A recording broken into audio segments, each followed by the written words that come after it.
Hello friends, welcome to the GS foundation. एक बार फिर से सभी छात्रों का स्वागत करता हूं जीएस फाउंडेशन की इस ऑनलाइन प्लेटफॉर्म पे। और दोस्तों, आज के सेशन में हम लोग करने वाले हैं गुप्त वंश। और गुप्त वंश के इम्पोर्टेंट एमसीक्यू यहाँ पर कवर करेंगे विथ फुल एक्सप्लेनेशन। यहाँ आपको एक्सप्लेनेशन भी दिया जाएगा दोस्तों। एक्सप्लेनेशन भी आपके एग्ज़ाम के दृष्टिकोण से महत्वपूर्ण होगा, ठीक है, क्योंकि इस एक्सप्लेनेशन से भी आपके एग्ज़ाम में प्रश्न बनने वाले हैं। तो मेरा आपसे ये रिक्वेस्ट है दोस्तों कि कलम कॉपी लीजिएगा और सभी को आप नोट डाउन करते चलिएगा। इससे पहले इतिहास का काफ़ी वीडियो आपको उपलब्ध करा चुका हूँ दोस्तों। यदि आपने उन वीडियो को नहीं देखा है तो मेरे प्ले लिस्ट में जाकर देख सकते हैं, या फिर लिंक डिस्क्रिप्शन में दे रखा है, आप वहाँ पर जाकर देख सकते हैं। दोस्तों, मेरा आपसे ये रिक्वेस्ट है कि यदि आप इस वीडियो को देख रहे हैं तो एंड तक जरूर देखिएगा, पूरा अवश्य देखिएगा। यदि वीडियो अच्छी लगे तो एक लाइक करने का अवश्य प्रयास कीजिएगा, अपने दोस्तों के साथ शेयर कीजिएगा। और यदि आप भी इस चैनल पर नए हैं दोस्तों तो चैनल को जरूर सब्सक्राइब कर लीजिएगा और बेल आइकन को प्रेस करना मत भूलिएगा, ठीक है। तो चलिए शुरुआत करते हैं आज के सेशन की। देखिए, सेशन का पहला सवाल आपके स्क्रीन पर है दोस्तों। क्या कहता है? कहता है कि गुप्त वंश की स्थापना किसने की थी? तो गुप्त वंश की स्थापना किसने की थी दोस्तों? ऑप्शन बी सही आंसर हो जाएगा। श्री गुप्त द्वारा गुप्त वंश की स्थापना की गई थी, ठीक है। जबकि चंद्रगुप्त प्रथम को वास्तविक संस्थापक माना जाता है। क्या माना जाता है? वास्तविक संस्थापक माना जाता है। क्लियर ना? आइए इसका हम डिस्क्रिप्शन देख लेते हैं। गुप्त वंश की स्थापना किसने की थी? श्री गुप्त द्वारा की गई थी, ठीक है। लेकिन वास्तविक संस्थापक यदि आपसे पूछ लिया जाए तो वास्तविक संस्थापक चंद्रगुप्त प्रथम को माना जाता है। क्लियर ना? चलिए, चंद्रगुप्त प्रथम ने 319 ईस्वी में अपना राज्याभिषेक करवाया था और इसी साल में गुप्त युग की शुरुआत मानी जाती है, ठीक है। यानी कि 319 से ही गुप्त वंश की शुरुआत मानी जाती है। श्रीगुप्त की बात कर लिया जाए तो इसका शासनकाल कब से कब तक होता है? 240 ईस्वी से 280 ईस्वी तक श्रीगुप्त का कार्यकाल होता है। उसके बाद उसका पुत्र घटोत्कच गद्दी पर बैठता है। उसके बाद कौन बैठता है? चंद्रगुप्त प्रथम। क्लियर हो गया? चलिए नेक्स्ट क्वेश्चन की ओर बढ़ते हैं। चलिए अगले सवाल का आंसर कीजिए। समुद्रगुप्त के काल का इतिहास जानने का सबसे महत्वपूर्ण साधन कौन है?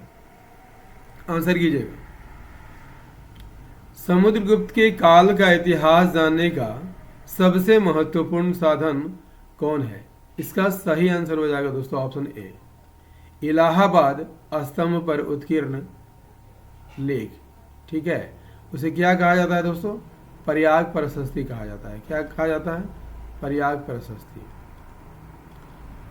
ठीक है। समुद्रगुप्त के काल का इतिहास जानने का सबसे अहम साधन क्या है? प्रयाग प्रशस्ति शिलालेख है, ठीक है। प्रयाग प्रशस्ति शिलालेख की बात कर लिया जाए तो किसके द्वारा लिखा गया है? उसके दरबारी हरिसेन द्वारा लिखा गया था। यह शिलालेख इलाहाबाद के अशोक स्तंभ पर बना है, ठीक है। समुद्रगुप्त की बात कर लिया जाए तो गुप्त वंश का चौथा शासक था, ठीक है। चंद्रगुप्त प्रथम के बाद अगर जोड़ा जाए दोस्तों, चंद्रगुप्त प्रथम के बाद देखा जाए तो दूसरा शासक है। श्रीगुप्त के बाद देखा जाए, श्रीगुप्त के बाद देखा जाए तो ये चौथा शासक है, ठीक है। इनका शासनकाल कब से कब तक माना जाता है? 350 से 375 ईस्वी के बीच, और उसे भारत का नेपोलियन कहा जाता है। किसने कहा था? स्मिथ द्वारा कहा गया था। क्लियर? चलिए अगला सवाल क्या कहता है दोस्तों? अगला सवाल कहता है कि इलाहाबाद के स्तंभ लेख में हरिसेन ने प्रशंसा की है। किसकी प्रशंसा की है? तो समुद्रगुप्त की प्रशंसा की है। ऑप्शन सी सही आंसर हो जाएगा। समुद्रगुप्त के दरबारी कवि और मंत्री कौन थे? हरिसेन थे। और हरिसेन ने ही इलाहाबाद स्तंभ लेख या प्रयाग प्रशस्ति लेख में समुद्रगुप्त की प्रशंसा की है। इसमें गुप्तों की विजय और गुप्त साम्राज्य की सीमाओं का उल्लेख किया गया है। क्लियर हो गया ना? चलिए देखते हैं नेक्स्ट क्वेश्चन। नेक्स्ट है इतिहासकार स्मिथ ने समुद्रगुप्त की विजयों से प्रभावित होकर उसे क्या कहकर पुकारा है? आंसर कीजिएगा। इतिहासकार स्मिथ ने समुद्रगुप्त की विजयों से प्रभावित होकर उसे क्या कहकर पुकारा है? इसका सही आंसर हो जाएगा कि भारत का नेपोलियन कहा है। ठीक है, पिछले क्वेश्चन में ही बता चुका हूं दोस्तों, स्मिथ द्वारा कहा गया था। इतिहासकार विसेंट स्मिथ ने समुद्रगुप्त को भारत का नेपोलियन कहा था, क्योंकि समुद्रगुप्त की बहादुरी, सैन्य उपलब्धियों और विजयों के कारण उन्हें यह नाम दिया गया था। समुद्रगुप्त की बात कर लिया जाए तो गुप्त वंश का तीसरा शासक था श्रीगुप्त के बाद। ठीक है, श्रीगुप्त के बाद तीसरा शासक था और वे चंद्रगुप्त प्रथम के उत्तराधिकारी थे। नेक्स्ट है, चलिए अगले सवाल का आंसर कीजिए। नेक्स्ट क्वेश्चन का आंसर कीजिए। मेहरौली जो कि दिल्ली में स्थित है, स्थित लौह स्तंभ का निर्माण निम्नलिखित में से किस शताब्दी में हुआ था? आंसर कीजिएगा। दिल्ली स्थित लौह स्तंभ का निर्माण किस शताब्दी में हुआ था? सही आंसर हो जाएगा चतुर्थ शताब्दी में। Option A is the correct answer. Delhi में मेहरौली स्तंभ है, इसका निर्माण चंद्रगुप्त द्वितीय के शासनकाल में हुआ था। इसे कीर्ति स्तंभ के नाम से भी जाना जाता है और यह स्तंभ 7.21 मीटर ऊंचा और 41 सेंटीमीटर व्यास का है। ठीक है, चलिए बढ़ते हैं नेक्स्ट क्वेश्चन की ओर।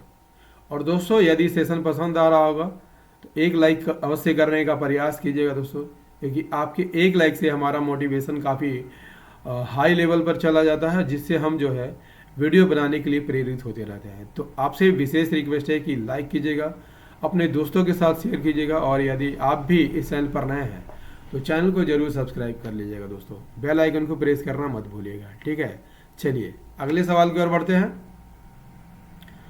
चंद्रगुप्त द्वितीय की विजयों से उसके साम्राज्य का विस्तार कहाँ तक हो गया था? चंद्रगुप्त द्वितीय के विजयों से उसके साम्राज्य का विस्तार कहाँ तक हो गया? सही आंसर हो जाएगा पश्चिमी समुद्री तट तक। ठीक है,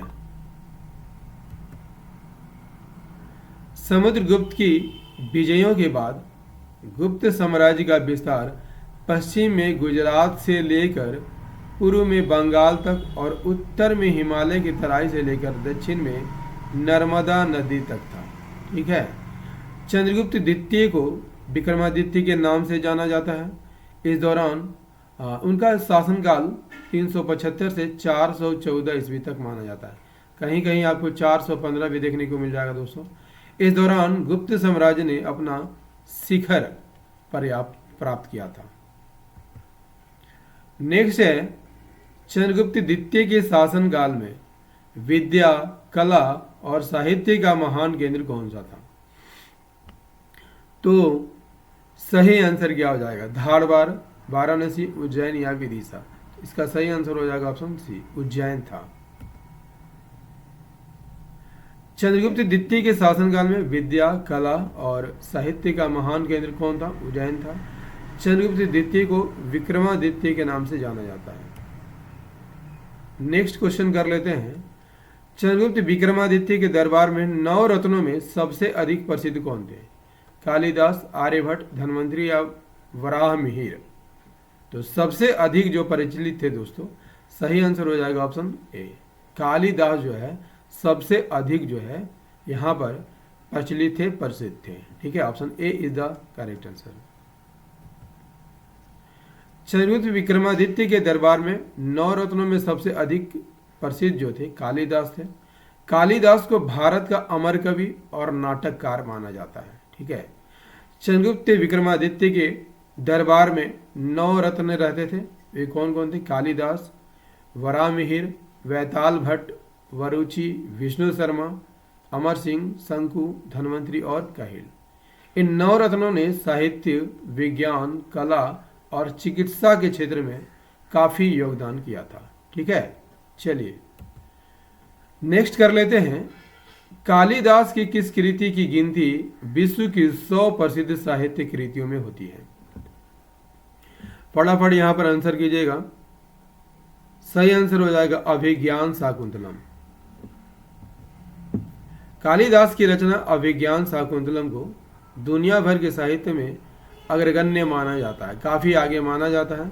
कालिदास की कुछ और रचनाएं हैं दोस्तों, कुमार संभव, रघुवंश और मेघदूत। ठीक है, चलिए बढ़ते हैं अगले सवाल की ओर। नेक्स्ट है चीनी यात्री फाहियान निम्नलिखित के शासनकाल में भारत आया। किसके शासनकाल में भारत आया था? कनिष्क, चंद्रगुप्त प्रथम, चंद्रगुप्त द्वितीय या हर्षवर्धन? तो हर्षवर्धन के शासनकाल में तो कौन आया था दोस्तों? वेनसांग आया था। ठीक है, और चंद्रगुप्त द्वितीय के काल में फाहियान आया था। ठीक है, कौन आया था? फाहियान आया था। सही आंसर हो जाएगा ऑप्शन सी, चंद्रगुप्त द्वितीय। प्रसिद्ध यात्री फाहियान किसके समय में भारत आया था? चंद्रगुप्त द्वितीय के समय में भारत आया था। ठीक है, चंद्रगुप्त द्वितीय का शासनकाल कब से कब तक माना जाता है? 375 से 415। ठीक है, और फाहियान की यात्रा का समय 405 से 411 है, तो इसी बीच होगा। ठीक है, महान बौद्ध धर्म ग्रंथों की खोज में वह भारत आया था। ठीक है, और भारत आने वाले पहले चीनी भिक्षु थे।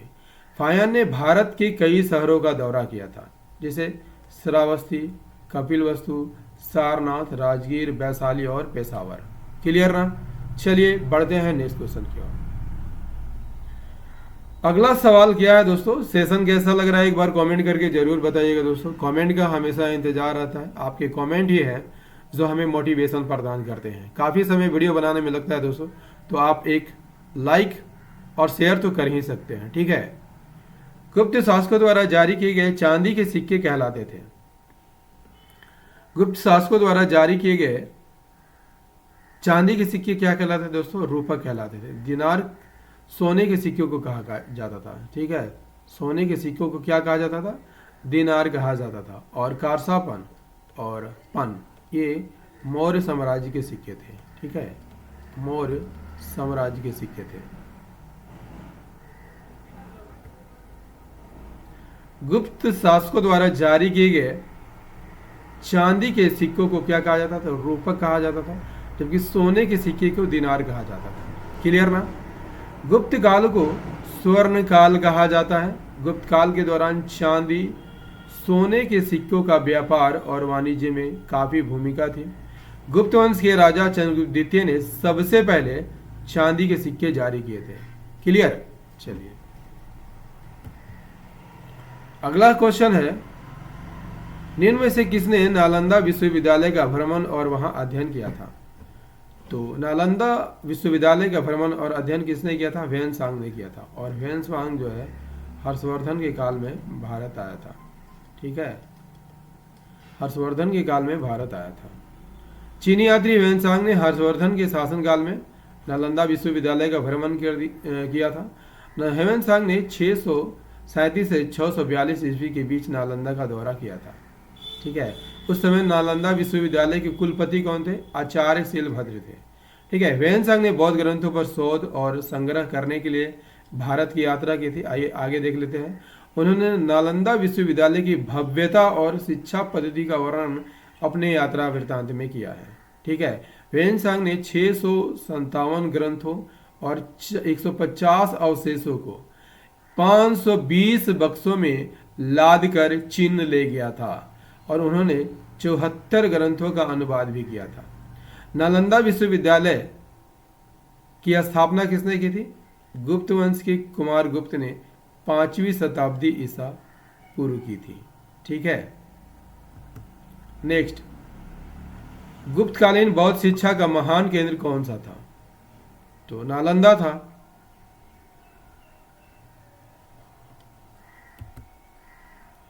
ठीक है, गुप्त काल में बौद्ध शिक्षा का महान केंद्र नालंदा था। स्थापना गुप्त शासक कुमार गुप्त ने किया था, बता चुका हूँ, 450 से 470 के बीच। बौद्ध धर्म और दर्शन, चिकित्सा, खगोल विज्ञान जैसे विषयों का अध्ययन का प्रमुख केंद्र था। नेक्स्ट है, निम्न में से कौन युग में सही सुमेलित नहीं है? 319 गुप्त संवत की शुरुआत हुई थी, बिल्कुल सही सुमेलित है। 335 ईसा पूर्व समुद्रगुप्त का राज्यारोहण हुआ था, ये भी सही है। 375 समुद्रगुप्त विक्रमादित्य का राज्यारोहण, ये भी बिल्कुल सही है। 375 समुद्रगुप्त की मृत्यु। तो दोस्तों याद कर लीजिएगा, समुद्रगुप्त की मृत्यु कब हुई थी? 380 ईस्वी में हुई थी। ठीक है, तो कौन सुमेलित नहीं है? ऑप्शन डी सुमेलित नहीं है। समुद्रगुप्त की मृत्यु कब हुई थी? 380 ईस्वी में हुई थी। कहाँ पर? पाटलिपुत्र में।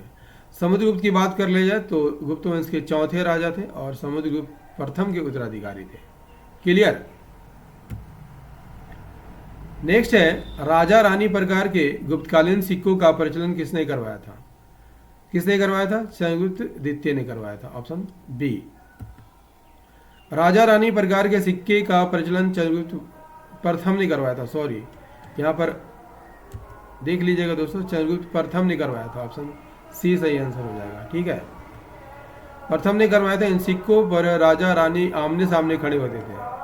गुप्त वंश के शासकों ने सोने, चांदी और तांबे के सिक्के जारी किए थे। दोस्तों गुप्त वंश का ये सेशन आपको कैसा लगा? उम्मीद करता हूँ दोस्तों काफ़ी अच्छा लगा होगा। सेशन यदि पसंद आया हो तो एक लाइक करने का प्रयास कीजिएगा, अपने दोस्तों के साथ शेयर कीजिएगा। और दोस्तों यदि आप भी इस चैनल पर नए हैं तो मेरा आपसे यही रिक्वेस्ट है कि चैनल को जरूर सब्सक्राइब कर लीजिएगा दोस्तों, बेल आइकन को जरूर प्रेस कर लीजिएगा दोस्तों। इससे क्या होगा, जब भी मैं वीडियो अपलोड करूंगा दोस्तों आपको उसका नोटिफिकेशन सबसे पहले मिलेगा। ठीक है, तो मिलते हैं अगले सेशन में गुप्त वंश के दूसरे वीडियो में। ठीक है, यहाँ पर गुप्त वंश के 3 वीडियो लाऊंगा, तो मिलते हैं दूसरे वीडियो में। तब तक के लिए जय हिंद, धन्यवाद।